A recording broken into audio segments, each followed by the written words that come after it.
Як Литва закрывала и открывала мяжу з Беларусью, як КДБ блокаваў сацыяльную сетку УКонтакте. А таксама, чаму зніклая былая спікерка Координацыйнай рады Анжеліка Мельнікова збегла падчас праходжання дэтэктара хлусні.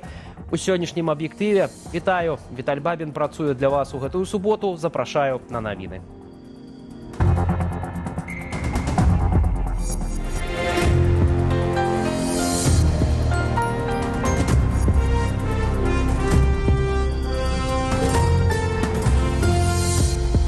Рашэнне якога чакалі беларусы, Літва адчыніла два памежныя пункты. Напярэдадні з тэрыторыі Беларусі зноў уляцелі зонды з кантрабанднымі цыгаретамі. Гэта прывяло да закрыцця мяжы і спынення працы двух аэрапортаў. Падрабязней Вітаў Ціўчык.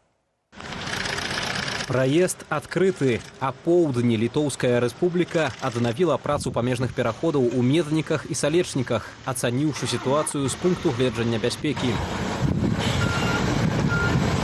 Рух быў закрыты напярэдадні а 21:40 у адказ на метэаралагічныя зонды з кантрабанднымі цыгаретамі, якія заляцелі да нашых суседзяў з тэрыторыі Беларусі. Сваю працу прыпынялі аэрапорты ў Вільні і Коўне. Нязручнасці закранулі 6 тысячаў пасажыраў, рэйсы перанакіроўвалі ў Палангу. Гэта чарговае сведчанне таго, што рэжым выкарыстоўвае кантрабанду як інструмент гібрыднай атакі супраць Еўропы. Рэжым Лукашэнкі ператварыў вытворчасць і нелегальны вываз цыгаретаў у частку сваёй палітычнай і эканамічнай стратэгіі. Грошы ад гэтай кантрабанды ідуць не крымінальным групоўкам, а непасрэдна ў рэжымныя гаманцы. Гэта другі падобны інцыдэнт за тыдзень. У аўторак зонды з кантрабандаю заляцелі з Беларусі яшчэ ў большай колькасці. Тады літоўцы таксама часова закрывалі мяжу і прыпынялі працу віленскага лётнішча. Я б вельмі хацела, каб Беларусь адказна ставілася да гэтых падзеяў. Якімі б не былі нашыя стасункі, мы павінны супрацоўнічаць на тэхнічным узроўні. Гэта ненармальна, што ў гэтыя шары пералятаюць праз мяжу і што мы павінны перахопліваць іх, каб яны не дасягнулі нашых стратэгічных аб'ектаў. Кантрабанда цыгаретаў праз паветраныя зонды – гэта не проста дзейнасць падпольных гандляроў. Фактычна Алексін, набліжаны да Александра Лукашэнкі, ягонага сына Віктара чалавек, кантралюе ў Беларусі збыт 2 з 3 тытунёвых фабрык.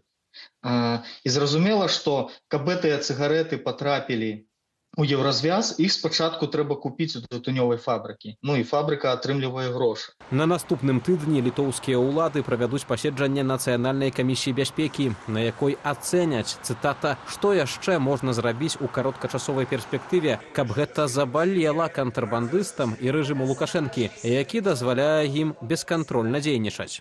Гэта была кантрабанда, але мы ніколі не можам быць упэўненыя, таму што пры такім маштабе і такой інтэнсіўнасці было б вельмі наіўна думаць, што беларускі рэжым пра гэта не ведаў. Агулам ранейшыя дзеянні рэжыму ў Менску, у прыватнасці спрыяння нелегальнай міграцыі, прывялі да закрыцця большасці пераходаў на мяжы з Літвою.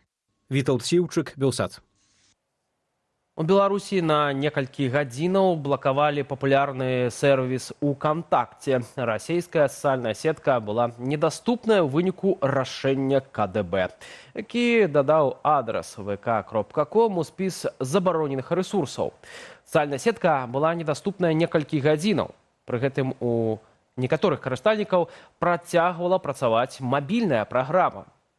Прэс-служба соцсеткі адрэагавала на сітуацыю стрымана. Там заявілі, што вывучаюць інфармацыю і зробяць усё, каб аднавіць доступ да рэсурсу беларускім карыстальнікам.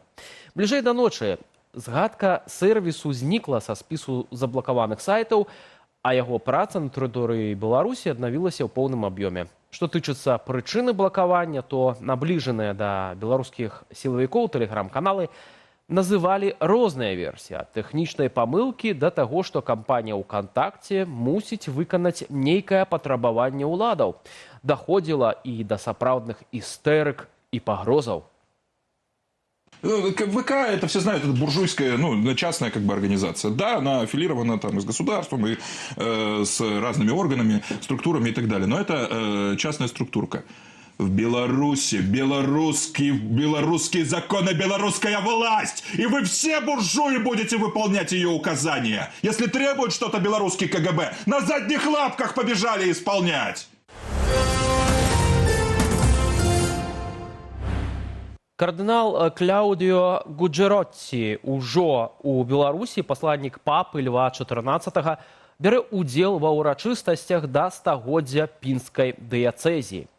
Адметна, што падчас гаміліі былы апостальскі нунцый звярнуўся да беларусаў, а таксама да чыноўнікаў і згадаў зачынены Менскі чырвоны касцёл. Я жыў непадалёк чырвонага касцёлу, ведаю, што лепш не ўзгадваць гэтай назвы, але я там жыў побач. І калі я праходзіў каля яго, заходзіў, заўсёды там былі людзі, якія маліліся не толькі падчас імшы, часта самі, адныя, часта са слязамі на вачах. Гэтыя малітвы, як узнятыя рукі Маісея, якія запэўніваюць добрую будучыню для гэтага народу. Кардынал выказаў спадзяванне, што неўзабаве папа Леў XIV зможа ўбачыць тое, што пабачыў ён.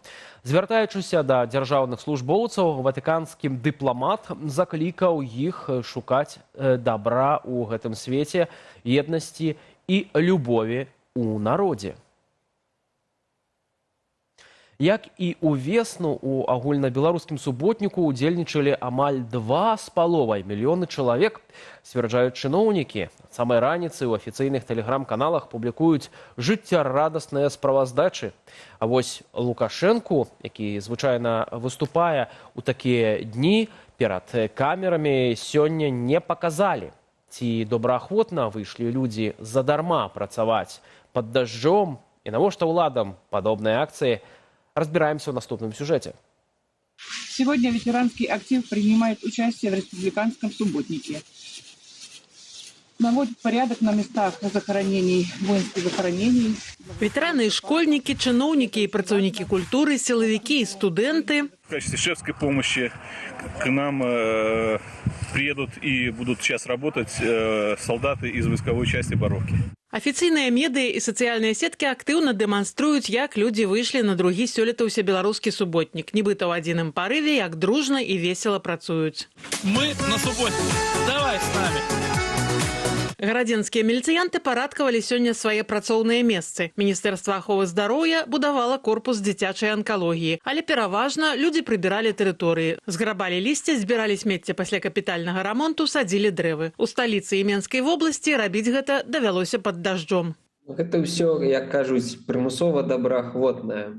То бок, калі, канешне, там хтосьці можа адмовіцца, але гэта будуць выключныя праблемы на працы. Ну, часцей за ўсё гэта ж бюджэтнікі, як кажуць, да? Бюджэтныя арганізацыі, чыноўнікі таксама там заўсёды ў гэтых суботніках удзельнічаюць, там для сваіх рэгіянальных СМІ даюць каментары, прыйдуць там пафоткаюцца. На адмысловы рахунак ідзе і частка заробкаў за сённяшні дзень. Але для рэжыму падобныя акцыі не толькі дадатковыя грошы ў бюджэт, дармовая працоўная сіла і прыгожая картинка для пропаганды.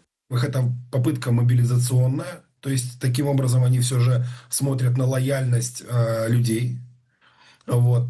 Потому что мало кто хочет выйти бесплатно поработать в дождь или в ливень, особенно дети и студенты, при этом еще и деньги заплатив. Пра вынікі сённяшняга суботніку улады адсправаздачыліся яшчэ ў першай палове дня. По предварительным данным, в субботнике по республике приняло участие порядка 2,3 миллиона человек и заработано примерно 19,4-19,5 миллионов рублей, на 3 миллиона больше, чем на апрельском субботнике. Пры гэтым аб прысутнасці на агульнабеларускім суботніку Лукашэнкі прапагандысцкія рэсурсы нічога не паведамілі. Хоць раней ён заўсёды браў удзел у падобных мерапрыемствах. Ірына Дарафейчук, Белсат. Зніклая экс-спікерка Координацыйнай рады Анжеліка Мельнікова праходзіла правяранне на дэтэктары хлусні, але не здолела зрабіць гэта з першай спробы. Такую інфармацыю атрымала выданне «Наша Ніва». Паводле рэсурсу Мельнікова праходзіла паліграф двойчы ў 2022 годзе. У той жа перыяд правяранне праходзілі і іншыя дэмакратычныя актывісты. Працэдуру арганізоўвала тады яшчэ маналітная арганізацыя «Байпол» на чале з Александром Азаровым.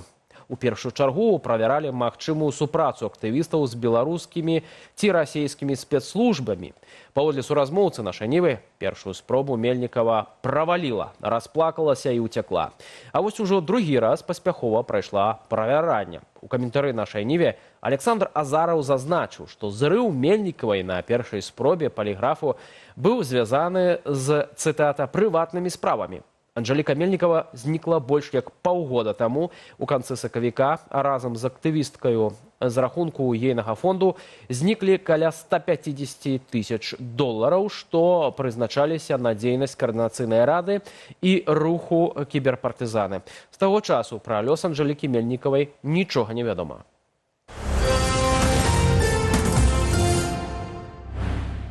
А цяпер маленькі прыклад вялікай безгаспадарлівасці. Жыхары аднаго з шматпавярховікаў у Гомлі скардзяцца на жудасны стан пад'езду. Яны адзначаюць, што капітальнага рамонту ў доме не было з моманту здачы у канцы 80-х гадоў минулага стагоддзя. І задаюцца пытаннем, куды ідуць грошы, якія яны пералічваюць на рамонт штомесяц. Город Гомель, улица Манемича, дом 24. Время заселения дома 1990 год. С тех пор вот у нас такие почтовые ящички. Вот, красота. Выделяются деньги на капремонт. Практически капремонт никакой не делается. Сёння апошні дзень летняга часу. Большасць краінаў Еўропы і Паўночнай Амерыкі пераходзяць на зімовы час, які падганяе людскую актыўнасць пад больш светлы час сотняў. Беларусь і Расія ўжо 15-й год не чапаюць стрэлак, хоць сёлета ў Беларусі вярнуліся да абмеркавання, ці варта дапасоўвацца да біялагічнага рытму нашай планеты. Юлія Цяльпук з падрабязнасцямі. У нядзельную ноч усе суседкі Беларусі апроч Расіі вернуцца на гадзіну назад і лепш выспяцца, прынамсі гэтым разам.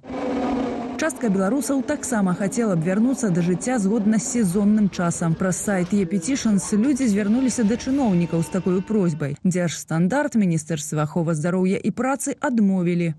За перыяд з 2014 года паступіла нязначная колькасць зваротаў грамадзянаў датычна змяненняў у парадак часалічэння. Ад міністэрстваў і дзяржаўных прадпрыемстваў не паступала зваротаў аб праблемах з рэалізацыяй дзейнага парадку. Камісія не мае інфармацыі аб выніках комплексных навуковых даследаванняў пра негатыўныя наступствы існага часалічэння на здароўе грамадзянаў. Такіх даследаванняў сапраўды няма ў адкрытым доступе, але ёсць публікацыі навукоўцаў з палярнымі меркаваннямі. Напрыклад, навуковец Сергей Бесараб супраць пераводу стрэлак туды і назад 2 разы на год, але за аднаразовы пераход Беларусі з летняга часу на зімовы. Недахоп сонечнага святла. У выніку гэта хранічны недасып. Вечарам людзі атрымоўваюць залішне штучнага святла. Парушаецца выпрацоўка мелатаніна. Людзі не могуць заснуць, людзі засынаюць пазней і зноў жа маем хранічны недасып. Тая ж Расія ў 2014 годзе перайшла на зімовы час. Гэта было праз 3 гады пасля рашэння Менскую Масквы аб адмове ад штогадовага пераводу часу. Беларусь засталася на летнім часе. Сярод наступстваў зніжэнне вельмі моцныя когнітыўных здольнасцей чалавека, творчых здольнасцей чалавека. Яна уздзейнічае на псіхалагічны эмацыйны стан, то бок у людзей узнікае дэпрэсія, у людзей узнікае нейкая трывожнасць. І гэта ўсё у маштабе нацыі. Без каментароў і тлумачэнняў мы папрасілі чытачоў прагаласаваць. 45% апытаных лічаць, што перавод часу туды-сюды гэта стрэс для арганізму. 27%, што патрэбна перайсці на зімовы час. І 13%, што пераводзіць стрэлкі штогод усё ж варта. Юлія Цяльпук, Белсат. У выніку з нядзелі розніца ў часе паміж Менскам і Вільняй, Рыгай, таксама Кіевам складзе 1 гадзіну, а з Варшавою 2. Часавыя змены закрануць і эфірную сетку Белсату у сувязі з пераходам на зімовы час з заўтрашняга дня для гледачоў нашага каналу ў Беларусі. Праграмы Белсату будуць выходзіць на гадзіну пазней. Гэтак шоу «Раніца з Белсатам» з 26 кастрычніка стартуе о 10 гадзіне. Таму у вас на выходных будзе дадатковая гадзіна паспаць і не прапусціць любімай праграмы. Кароткае выданне навінаў будзе выходзіць о 10:45 у будні і аб 11:45 у выходныя. Падсумоўваць інфармацыйны дзень будуць, як заўжды, аб'ектыў і студыя «Белсат», але зараз ужо о 20 гадзіне. У аб'ектыве на сёння ўсё. Больш навінаў у нашым тэлеграм-канале, на які вы можаце традыцыйна перайсці праз QR-код на вашых экранах. Зычу гаспадарству добрага вечара і запрашаю на заўтрашнюю нядзельную студыю «Белсат» цяпер па новым часе. О 20 па Менску. Да сустрэчы.